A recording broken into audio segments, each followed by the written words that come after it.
Welcome to my channel learn with basic. Class 10 जैसा कि मैंने आप लोगों को बताया था कि आप लोगों का जो सेकेंड टर्म का है कन्यादान चैप्टर, उसके भावार्थ आप लोगों को बताना है ताकि आप लोगों के उससे सब्जेक्टिव जो क्वेश्चन हो वो आसानी से हो जाए।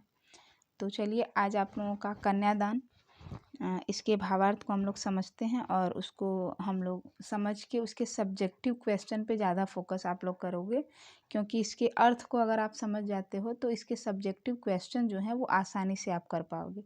चलिए आगे देखते हैं। कितना प्रामाणिक था उसका दुख लड़की को दान देते वक्त, जैसे वही उसकी अंतिम पूंजी हो। इसका अर्थ बताने से पहले मैं आप लोगों को इसके पीछे की जो प्रारूप है, जो इसका धरातल है, उस पे ले चलती हूँ।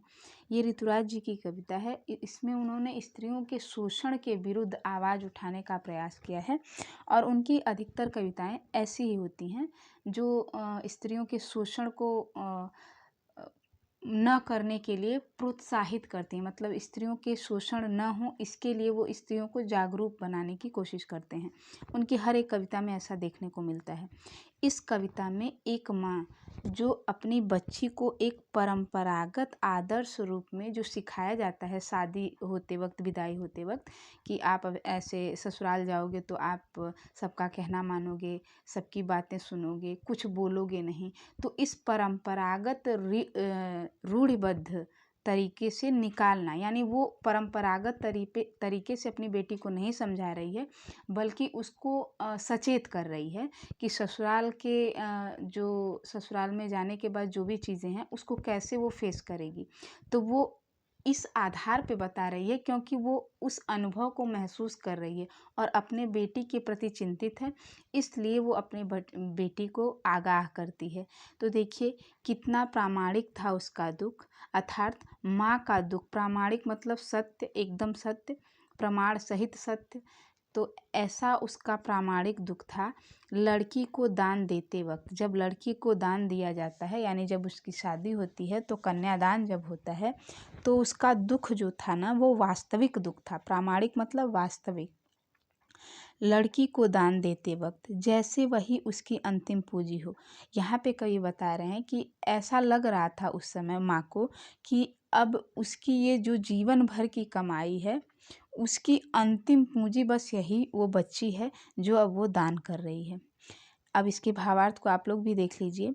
प्रस्तुत पंक्तियों में कवि कहता है कि अपनी लड़की का कन्यादान अर्थात शादी के बाद विदा करते वक्त माँ का दुख एकदम स्वाभाविक होता है और वास्तविक होता है। माता को यह लगता है कि उसके जीवन की आखिरी जमा पूंजी भी उससे दूर जा रही है, जिसे उसने बड़े लाड दुलार से पाला था। आखिर अपनी बेटी के साथ ही तो वो अपने जीवन के सुख दुख बांटती थी, वही तो उसके जीवन की साथी थी। माँ के सबसे करीब उसकी बेटी होती है, परंतु अब यह साथी भी उनसे दूर जा रही है। आगे देखिए, लड़की अभी सयानी नहीं थी, अभी इतनी भोली सरल थी कि उसे सुख का आभास तो होता था, लेकिन दुख बाँचना नहीं आता था। पाठिका थी वह धुंधले प्रकाश की, कुछ तुकों और कुछ लयबद्ध पंक्तियों की। यहाँ पे ऋतुराज जी ये बताने का प्रयास कर रहे हैं, जो माँ है वो एहसास कर रही है कि लड़की अभी सयानी नहीं है। मतलब सयानी मतलब अभी समझदार नहीं है, अभी इतनी भोली सरल थी। मतलब वो बच्ची अभी बहुत, जैसे सामाजिक दुनियादारी के बारे में उसको कुछ पता नहीं है, कि उसे सुख का आभास तो था। यहाँ पे सुख का आभास मतलब जैसे उसने सुन रखा हो कि शादी के बाद ये चीज़ें होती हैं, थोड़ा बहुत, जैसे अगल बगल में कुछ लोगों की शादियां हुई हैं जिसको वो जानती है, उससे उसने शादी की अच्छी अच्छी चीज़ों को सुन तो रखा था, यानी उसे सुख का आभास तो होता था, लेकिन दुख बाँचना नहीं आता था। लेकिन वो जो दुनिया की कड़वी सच्चाई है उससे वो वंचित थी। पाठिका थी वह धुंधले प्रकाश की। मतलब पाठिका मतलब कि वो अगल बगल से जिन बच्चियों के साथ उसका उसकी दोस्ती थी, उनकी अगर शादी हुई हो या किसी की भी शादी हुई हो, तो पाठिका थी। मतलब वो जानती थी कि धुंधले प्रकाश की, अर्थात शादी के बाद क्या क्या चीज़ें होती हैं, हल्का फुल्का उसको पता था। कुछ तुकों और कुछ लयबद्ध पंक्तियों की। कुछ तुकों और कुछ लयबद्ध मतलब कि मतलब वो रटी-रटाई चीज़ें थी। अच्छा, शादी के बाद ससुराल में ऐसे होता है, वैसे होता है, तो जो चीज़ें उसने जनरली सब लोगों से सुन रखी थी, यानी कुछ तुकों और कुछ लयबद्ध पंक्तियों। लयबद्ध मतलब जानी-पहचानी पंक्तियाँ जो अक्सर शादी के बाद लोग बताते हैं कि ये चीज़ होता है, ये रस्में होती हैं, ये रिवाज़ें होती हैं। तो वो कुछ तुकों और लयबद्ध पंक्तियों को वो समझती थी। लेकिन आगे हम बताएँगे। आगे ऋतुराज जी कहते हैं कि लड़की बड़ी तो हो गई लेकिन पूरी तरह से सयानी अर्थात समझदार नहीं थी। उसमें अभी तक अपने घर के बाहर की दुनिया तो देखी नहीं थी। उसे जीवन की जटिलता का सामना करना भी नहीं आता था। उसका जीवन अभी बड़ी सरलता से बीता, यानी वो अपने माँ-बाप के पास बहुत खुशहाली पूर्वक रह रही थी। लेकिन वो जो दुःख होता है ससुराल का, उससे वो अनजान थी। लेकिन परेशानियों का सामना कैसे किया जाए ये अभी तक नहीं पता था। अपने घर के बाहर की दुनिया उसके लिए एक धुंधली तस्वीर की तरह थी, जिसे वो कभी ठीक से देख भी नहीं पाई। जब तक कोई व्यक्ति घर से बाहर कदम नहीं रखता, बाहर की दुनिया में वक्त नहीं गुजारता, तब तक उसका संपूर्ण विकास नहीं होता। अर्थात यहाँ पे माँ सोच रही है कि वो मेरे साथ है, अगर उसे कोई दिक्कत होती है तो मैं तुरंत उस दिक्कत को दूर करने का प्रयास करती हूँ। तो वो ये बताने का प्रयास कर रही हैं कि मैं मतलब वो सुख क्या होता है उसको पता है, लेकिन दुःख क्या होता है इसका आभास उसे नहीं है। माँ ने कहा, पानी में झाँककर अपने चेहरे पर मत रीझना। आग रोटियां सेकने के लिए हैं, जलने के लिए नहीं। वस्त्र और आभूषण शाब्दिक भ्रमों की तरह बंधन है स्त्री जीवन के। यानी माँ अपने अनुभवों द्वारा भावुकता पूर्वक अपनी बेटी को समझा रही है कि माँ ने कहा, पानी में झाँककर अपने चेहरे पर रीझना मत, यानी अपने दर्पण में अपने सुंदर चेहरे को देख के खुश मत होना। आग रोटियां सेकने के लिए हैं, अर्थात आग रोटियां सेकने से का तात्पर्य यह है कि माँ कह रही है कि जिस प्रकार स्त्रियों का शोषण होता है और फिर उनको जला दिया जाता है, तो वो कह रही है सब कुछ सहना पर अत्याचार मत सहना। यानी ये जलने के लिए नहीं है, यानी खुद को जलाने की कोशिश भी नहीं करना और ना ही जलने का, किसी को जला देने का भी प्रयास नहीं करना।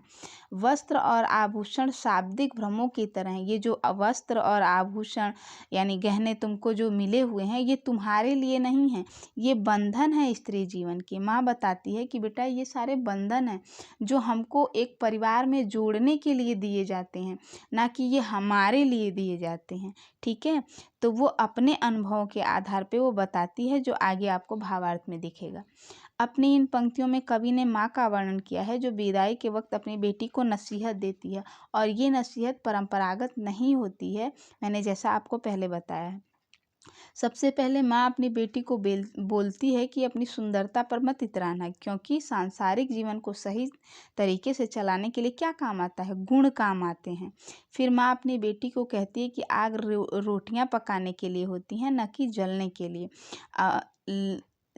जलने के लिए। अर्थात वह अपनी बेटी को यह कहना चाह रही है कि जिम्मेदारियों को निभाना, परंतु किसी का अत्याचार मत सहना। उसके बाद माँ कहती है कि वस्त्र और आभूषण के मोह में कभी न पड़ना, यह केवल बंधन है जिसमें कभी भी बंधना नहीं चाहिए। इसके चक्कर में बसा बसाया संसार भी उजड़ जाता है। माँ ने कहा, लड़की होना पर लड़की जैसी दिखाई मत देना। इन पंक्तियों में माँ अपनी बेटी को कह रही है कि आपको किसी के सामने दुर्बल कन्या की तरह प्रस्तुत नहीं होना है। अपनी निर्बलता किसी के सामने नहीं आने देना है। इस संसार में लोग निर्बल के ऊपर ही अत्याचार करते हैं। इसलिए उन्होंने कहा कि अपने भीतर की नारी के सभी गुण बनाए रखना, लेकिन दूसरों के सामने खुद को कभी निर्बल और असहाय मत दिखाना। यानी माँ ने कहा कि तुम लड़की हो ये मतलब तुम्हें पता होना चाहिए, पर लड़की जैसा मतलब लड़की कैसी होती है, नाजुक, कोमल, मजबूर, तो वैसा मत दिखना। तो माँ अपने बच्ची को ससुराल जाते वक्त ये सारी हिदायतें दे रही है और उसे परंपरागत तरीके से नहीं समझा रही, उसे बता रही है कि सब कुछ करना, अच्छे से रहना, बट अपने ऊपर शोषण होने मत देना, अर्थात अत्याचार होने मत देना। ये प्रयास माँ अपनी बेटी को ससुराल जाते वक्त सिखा रही है और सोच रही है कि शायद ऐसा करने से मेरी बच्ची को उस ससुराल में सम्मानपूर्वक रखा जाए। तो ये था आप लोगों का कन्यादान। मेरा पूरा वीडियो देखने के लिए आप लोगों को बहुत बहुत धन्यवाद। Thank you very much. और मेरे चैनल को लाइक, शेयर और सब्सक्राइब ज़रूर करिए और अपने दोस्तों को शेयर करिए। अब मिलते हैं अगले वीडियो में।